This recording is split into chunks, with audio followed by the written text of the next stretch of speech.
Hello guys, welcome back to another video and welcome back to another video. Today's video we're going to be reacting to the stupidest criminals of all time. So without further ado, let's get right into it, okay? Let's know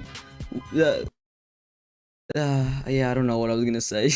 2009, Matthew McNally and Joey Miller robbed a home in Iowa using masks drawn onto their faces with permanent black marker. What? Whilst on the run, Yes. they discovered that permanent black marker doesn't rub off easily, leading to their simple arrest and embarrassingly stupid mugshots. However, these two still look like geniuses in comparison to some of the other idiots we'll be talking about as we discuss the stupidest criminals of There's no all way time. I just heard that. Take for example MacArthur Wheeler, who robbed two banks in broad daylight as he thought that pouring lemon juice on his face would make him invisible to cameras. When shown the bank surveillance footage, Wheeler refused to believe that he was visible, stating to officers, "But I wore the juice," believing that as long as he didn't a heat source, he should have been completely. Bro, he definitely just like played a game or something where they use that and it's like complete, like they just played the whole playthrough of freaking Harry Potter, and they think now because they pour some juice on their face, they're invisible. They just watch like some superhero villain TV show. Police concluded the Wheeler was not crazy they're drugs, just incredibly mistaken, with the lemon juice mistake eventually costing Wheeler a 24.5 That's crazy. I'd sentence. at least think However, he'd be if we're on the drugs. topic of terrible disguises, then we can't go past Dennis Hawkins, whose disguise as an old lady wasn't much better. Wow. His sweater accompanied fake boobs, a full beard, and fittingly clown pants, with his insanely recognizable outfit helping police to catch Hawkins only an hour after the robbery. The police chief for the area stated, "He would get my nomination for dumbest criminal, I think. You still have his black facial hair with a blondish wig. Definitely Yeah, like different." what? Different is also a good way to describe Patrick McGuire's disguise, who robbed an Illinois convenience store while covering his face with a clear plastic Oh my bag. god, there's He was only no able way. to obtain $60 from the robbery. There's no However, way. due to his extensive criminal history, he was sentenced to 15 years in prison for the stunt, meaning that he had to spend 1 year in prison for every $4 stolen from the store. Talk about a bad return. Equally bad was Paul Sinclair's, who attempted to rob a bank in Florida by using his fingers curled up into a gun shape. You know, that's probably about the amount of money that he's probably gonna make in prison for the 15 years. So weapon was so non-threatening that the bank teller gave him only $120, after which he'd flee on foot before being caught by police only 10 minutes later. Then alright, yo. Subscribe right now, I'm gonna shoot you. Subscribe right now, or I'm gonna shoot you. I'm not playing with you. Subscribe right now, or I'm gonna shoot. James Blankenship, who thought that robbery was legal as long as you did it at a certain time of day. Back in 2013, Blankenship broke into his own mother's home, after which the police were called, who would take to their Facebook page later that day to explain what had happened. He fled the scene upon seeing his mother. The male was located under the house hiding in a crawl space. When advised of his charges, he made the statement, "I thought you could only be charged with burglary if you break in during the night time." Blankenship was given 180 days in jail and This isn't GTA, bro. What are you talking about? This wasn't the only time when a person was dumb enough to think that a law didn't apply. It's just called Lester, bro. Just call Lester. Because when Reuben Pavin was caught stealing from a charity thrift shop in New Hampshire, he'd state that he thought everything was free because of the name of the business, Finders Keepers. The sign did say Finders Keepers, so I took that DVD player, took it home, Pavin told the local TV station. A couple of weeks later, the stuff is still there on the porch, so I'm thinking to myself, Finders Keepers. They probably just put stuff out there for people to take. Bro, wait, hold up. Finders Keepers, though. Like, would y'all not do the same thing? Finders Keepers. Right?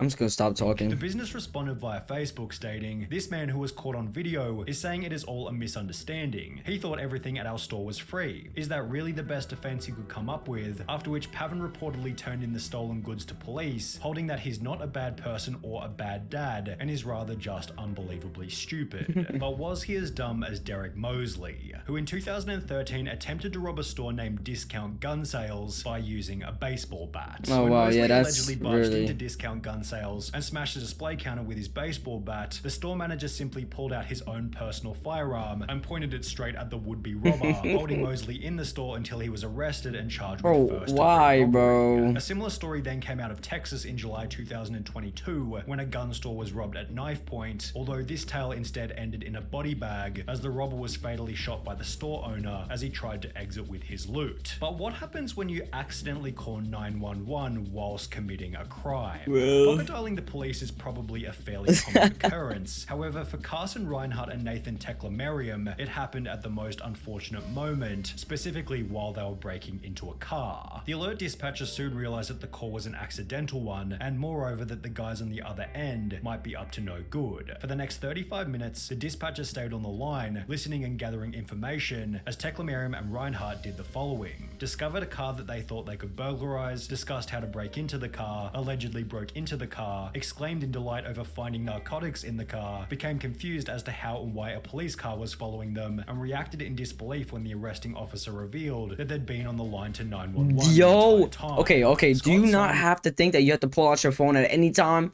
Like, dude, 35 minutes. Y'all not putting you're not taking your phone out at all? Really? Y'all not taking your phone out at all? Come on now. That's no. I'm taking my phone out. Himself in a similar situation, or at least anything, although right? under much more severe circumstances. Whilst on trial for murder in 2015, Scott was successfully sentenced to life in prison, as 2 years prior he'd pocket dialed the police while admitting to a friend that he was the one who committed the crime. He had no idea he called 911. Nah. A sheriff's office spokeswoman told the Miami Herald. He basically told on himself, as he did snitched Albert on Bailey, himself. though in a much stupider way. Bailey had planned on robbing a bank in Fairfield, Connecticut, although rather than exercising the element of surprise, he'd call the bank prior to the robbery stating, "I want $100,000 in large bills and no die packs. I'll be sending someone into the bank to get the money. Don't call the police, we are monitoring the police scanner." Prior to making this phone call, Bailey had already served 7 years in prison for a previous bank robbery. What is this However, guy this new plan was doing? equally ineffective, as after arriving at the bank to collect his cash, Bailey was locked inside, arrested, and sentenced to another 9 years in bars. He could have had a chat with Tito and Amanda Watts, You know, everyone who looks got arrested different. in Florida for selling tickets to enter heaven at a price of $100. Tito Watts said in his police statement, "I don't care what the police say. The tickets are solid gold, and it was Jesus who gave them to me behind the KFC and said to sell them so I could Behind get the them some money to go to KFC. outer space. You should arrest Jesus because he's the one who gave me the golden tickets and said to sell them. I'm willing to wear a wire and set Jesus up." The couple had apparently earned over There's no way she's not on crack, right? There's absolutely no way she's not on some types of drugs. $1,000 from the stunt, meaning that they were able to find people even dumber than them, one of which might have been Ruben Zarate. Why would you buy? Alright, look. A little scenario for y'all. If y'all walking down New York City streets, right? Or Connecticut, right? Where it was. And you see there's two crack kids on the street, right? One looking like stupid, mad dumb. And they said, ticket to heaven. They said $100. You buying that? Really? Yeah. Buy my ticket. It's a free ticket to heaven. It's $100. Oh yeah, you want it? Yeah. Okay. Weird, buddy. You're weird.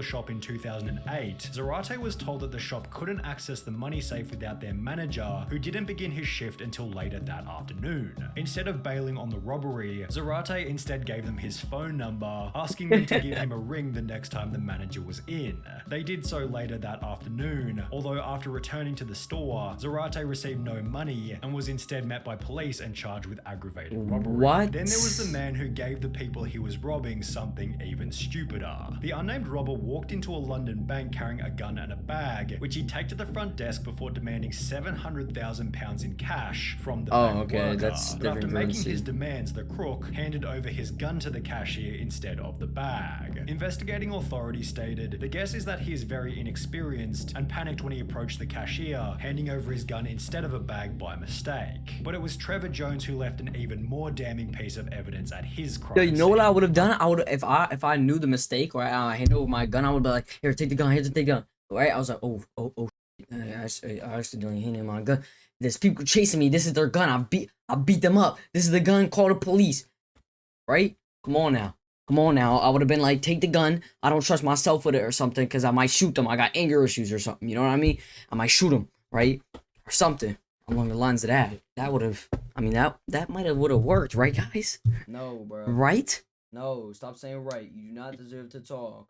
Shut up. No. Stop. Yeah. No. Breaking into a house in Atlanta, Jones took a moment to check his Facebook on the owner's computer before leaving without logging out. Less than 3 years later, a similar story entered news headlines, reading a 26-year-old Minnesota man has been tracked down by police after leaving his Facebook profile logged in at a house he allegedly robbed, although this story has a much funnier ending. The homeowner decided to message the robber via his Facebook, stating, "You left a few things at my house last night, how can I get them back to you?" which was followed by the robber agreeing to come back to the home so he could collect the stuff. No he forgot. way. However, the robber didn't get any of his items back and was instead arrested while still wearing a watch that he'd stolen from the night Alright, before. bro, this guy, While both bro. of these idiots used social media poorly, at least they didn't brag about the robbery in a YouTube video, as is what happened in the bizarre case of Hannah Sabata. In 2012, at the age of 19, Sabata stole $6,000 from a bank in Nebraska, and while almost anybody else would have simply kept quiet, Hannah instead took to her YouTube channel Jelly Beanie to upload a video titled Chick Bank Robber, in which she'd straight up admit to having just committed a robbery. She'd then discuss her entire methodology for the crime while showing the money and the amount that had been stolen, before concluding the video by describing the vehicle There's she'd no used and that way. it had its license plates removed. This information eventually resulted in Hannah Sabata's arrest Yo, there was and sentencing of 10 to 20 years prison, done so in a public courtroom filled to maximum capacity with people who had seen the gosh. video. Just 2 years prior to this, What an 21-year-old idiot. Frank Singleton was being released from Palm Beach County Jail, having just served time for a trespassing charge. The only issue was he didn't have a car to leave the jail, so he decided to steal one from the visitor's parking lot, yet the car he decided to steal was a manual, and he could only drive auto. Singleton sat in the car looking like an idiot before being arrested and sentenced to a further 6 years in prison, telling deputies that he tried to take the car because he didn't feel like walking to his home about 6 miles away. And while you may be sat here thinking that these criminals can't get any dumber, it's time to introduce 53-year-old Michael Anthony Fuller. While it's common knowledge that the US banknote doesn't go any higher than $100, Fuller had the genius idea to create a counterfeit $1 million note before trying to use it at his local Walmart. He loaded his cart with a vacuum cleaner, a microwave, and various other items totaling $472 before handing the $1 million note to the cashier, expecting $999,528 in change.